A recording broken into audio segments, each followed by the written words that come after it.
శ్రీరాముల విగ్రహం తీర్థంలో దొరకడం వల్ల ఈ ప్రాంతానికి రామతీర్థం అని పేరు పెట్టారు.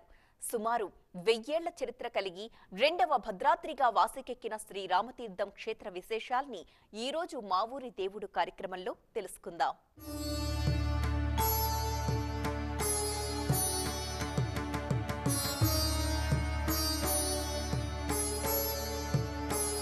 వెయ్యి సంవత్సరాల చరిత్ర కలిగిన ఆలయం, రెండవ భద్రాద్రిగా ప్రసిద్ధి చెందిన దేవాలయం.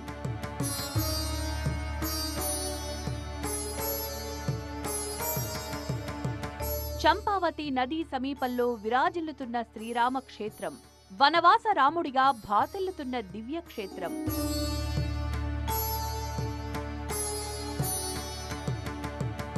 ఉత్తరాంధ్ర భద్రాద్రిగా ప్రశస్తి పొందిన శ్రీరాముల వారి దేవస్థానం విజయనగరం జిల్లా నెల్లిమర్ల మండలంలో రామతీర్థం గ్రామంలో కొలువయుంది.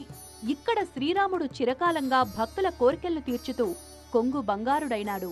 విజయనగరం పట్టణానికి ఈశాన్యంగా 12 కిలోమీటర్ల దూరంలో ఈ ఆలయం నెలకొని ఉంది. చారిత్రక నేపథ్యంతో ప్రాధాన్యత సంతరించుకుంది. ఈ క్షేత్రంలో రాములోరి విగ్రహం తీర్థంలో దొరకడం వల్ల ఈ ప్రాంతానికి రామతీర్థం అని పేరు వచ్చిందని పెద్దలు చెప్తున్నారు. రామచంద్రమూర్తి దేవాలయం పక్కన 2007లో శివాలయం నిర్మాణం కూడా జరిగింది. అందుకే ఈ క్షేత్రం శివకేశవుల అభేద క్షేత్రంగా భావిస్తారు భక్తులు.